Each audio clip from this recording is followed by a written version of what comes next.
मध्य प्रदेश के रीवा जिले से एक अचंभित कर देने वाला मामला सामने आया है। यहाँ के एक युवक ने पत्नी की नसबंदी फेल होने पर डॉक्टरों पर लापरवाही का आरोप लगाया है। साथ ही डॉक्टरों पर कार्रवाई और हर्जाने की मांग की है। इतना ही नहीं, महेश और कुसुमकली के जीवन में डॉक्टरों ने तो चमत्कार किया ही था कि कुदरत ने ऐसा खेल दिखाया कि अब इनकी पूरी कमाई बच्चों को पढ़ाने लिखाने और उनको पालने की जगह दवाई में खर्च हो रही है। मामला रीवा जिले के गंगेर ब्लॉक अंतर्गत बांस गांव का है, जहां महेश साकेत और कुसुमकली के कुल 8 बच्चे हुए, 6 बेटियां और 2 बेटे। इनमें से एक बच्चे की मौत हो चुकी है। इन बच्चों का जन्म माता पिता के लिए किसी चमत्कार से कम नहीं है, क्योंकि नसबंदी से पहले 2 लड़के और 1 लड़की होने के बाद 2011 में कुसुमकली ने नसबंदी ऑपरेशन करा लिया। अगले लम्हे में जो हुआ उससे इस जोड़े की जिंदगी हमेशा के लिए उलझन में पड़ गई। अब इस जोड़े के जीवन में नसबंदी के बाद बच्चे होने का डर नहीं, जीवन में आई सुनामी का है। इनके बच्चे जब 6 साल से 8 साल की उम्र पार करते हैं तो भयानक बीमारी की जकड़न में जकड़ जाते हैं। हर दिन पति पत्नी इन बच्चों को पालने के लिए सुबह 8 बजे से काम पर चले जाते हैं।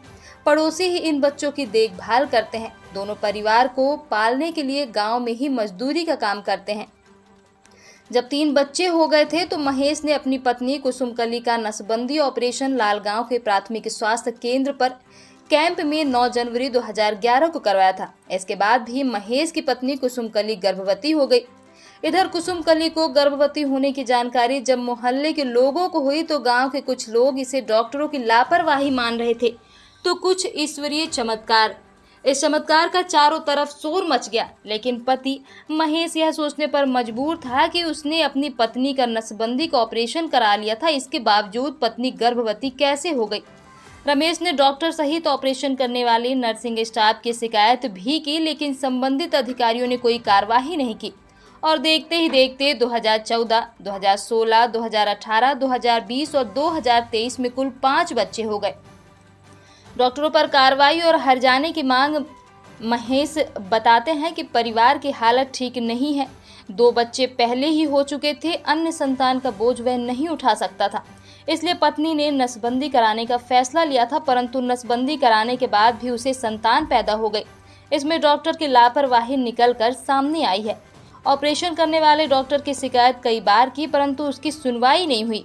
महेश की मांग है कि डॉक्टर पर कार्रवाई की जाए, इसके साथ ही उसे हर्जाना भी मुहैया कराया जाए।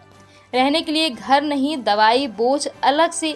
इन दोनों जोड़ों को निवास करने के लिए ना तो व्यवस्थित मकान है, ना ही खाने पीने का उचित प्रबंध हो पाता है।